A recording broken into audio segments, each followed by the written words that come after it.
All right, listen up. Sit down. Yes, you, the one watching this at 2 times speed while eating snacks and pretending you're learning something. Relax, I'm Super Potato. I don't just sit in soil, I sit on facts. And today I'm going to teach you how to learn anything properly, not by manifesting it, not by watching 47 productivity reels and doing nothing, but using the same method that built science, changed the world, and absolutely roasted misinformation. The scientific method. And don't worry, I'll explain it in a way that doesn't feel like school, because school already tried and failed. Hard. Good, you survived the intro. Respect. Let's start with the uncomfortable truth. Most people don't learn things, they collect vibes. They watch one video, read half a thread, screenshot a productivity quote, and suddenly they think they've mastered the topic. That's not learning, that's intellectual cosplay. You're not smarter, you're just aesthetically informed. Real learning is messy. It involves being wrong, and humans hate being wrong. That's why the scientific method exists, because some ancient nerds realized, wow, our brains lie to us constantly. So instead of trusting feelings, they built a system that says, prove it. Science didn't start to sound smart. It started because people were tired of being confidently stupid.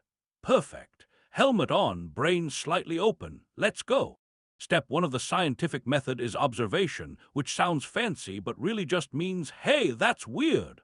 That's it. That's how learning starts. Not motivation, not discipline, curiosity. People like Aristotle didn't sit around waiting for inspiration to strike like lightning. They stared at the world aggressively. Plants, animals, humans, stars, everything was suspicious. And that's the mindset you need to learn anything. Instead of saying, I'm bad at math, or I just don't get psychology, you ask, why does this confuse me? Confusion is not failure. Confusion is your brain saying, hold up, there's something here. Ignore it and you stay dumb. Follow it and congratulations, you've accidentally started learning like a scientist. Nice, you're still here. That already puts you above average. After observation comes the most powerful and most ignored step, asking a proper question. And no, why am I bad at this? Is not a question, that's self-hate with Wi-Fi. Scientists like Galileo Galilei didn't ask vague, emotional questions. They asked sharp ones, specific ones, annoyingly precise ones. Instead of why do planets move weird, Galileo basically asked, what exact pattern do they follow and can I measure it?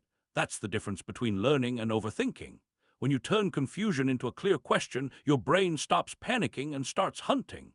Learning becomes a mission, not a mood.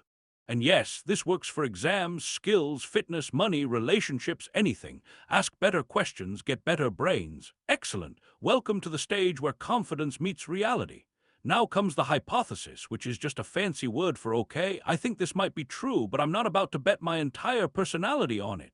This is where legends like Isaac Newton enter the chat. Newton didn't look at an apple falling and go, wow, vibes.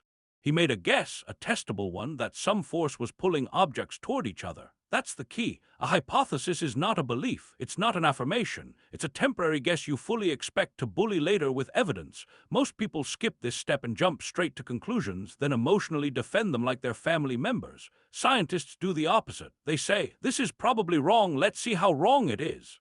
That mindset alone will upgrade how you learn anything. Ah yes, the stage where excuses go to die. This is the experiment phase where your idea finally has to fight reality one-on-one. No filters, no coping mechanisms. Scientists like Louis Pasteur didn't just think germs caused disease. They tested it again and again and again, because experiments don't care how smart you feel. They care about results. This is where most people quit learning, by the way, because experimenting means effort. It means practice. It means trying, failing, adjusting, and trying again instead of saying, yeah, I get it, and moving on. If you want to learn faster, stop consuming and start testing. Reading is cute, watching videos is cute, but doing the thing, that's where your brain actually upgrades. You're doing great. Don't get emotional now, science hates that. After experiments come results and data, which is scientist language for okay, what actually happened, not what I hoped would happen. This is where learning either levels you up or exposes you. People like Gregor Mendel didn't just vibe their way into genetics. The man counted pea plants for years. Imagine explaining that to your friends. Yeah, bro, I'm busy tracking pea colors. But those boring numbers revealed patterns that changed biology forever. And here's the roast. Most people don't fail because they're bad learners. They fail because they refuse to look honestly at results. They ignore test scores, feedback, mistakes, metrics, and then wonder why nothing improves. Data isn't rude, it's just honest. And honesty is undefeated. Beautiful. You're officially smarter than your past self. Low bar, but progress is progress. Now we reach conclusions, the step where mature brains are separated from emotional support opinions. A conclusion is not "I was right." A conclusion is "given the evidence, this is the best explanation for now." Big emphasis on "for now." This mindset was pushed hard by people like Karl Popper, who basically said, if your idea can't be proven wrong, it's not science, it's fan fiction. Scientists update their beliefs when new evidence shows up.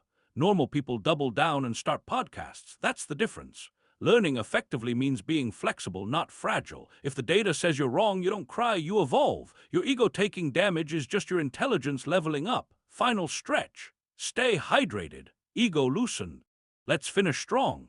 Here's the part nobody romanticizes: review and repetition. This is where learning actually sticks, and also where TikTok attention spans go to cry. Real scientists didn't do things once and call it a day. They repeated, refined, retested over and over. That's why breakthroughs look sudden to outsiders but took years behind the scenes. Learning anything works the same way. You observe again, you ask better questions, you form sharper hypotheses. You run better experiments. Your brain rewires through repetition, not motivation. And yeah, it's boring sometimes, but boring is powerful. Flashy learning feels productive. Repetitive learning is productive. That's why the smartest people don't look busy, they look calm, because they trust the process instead of chasing shortcuts. So here's the punchline. Learning isn't about being gifted, talented, or having a fast brain. It's about having a system that protects you from your own nonsense. The scientific method isn't just for labs and white coats, it's literally a cheat code for life. Observe instead of assuming. Ask better questions instead of panicking. Guess carefully instead of believing blindly. Test instead of fantasizing. Look at results instead of excuses. Update instead of defending. Repeat instead of quitting. That's it. That's the whole secret. No hustle culture. No fake productivity. No, I watched one video, so I'm an expert energy. If more people learned like scientists, we'd have fewer arguments, fewer scams, and way fewer confidence with no skill podcasts.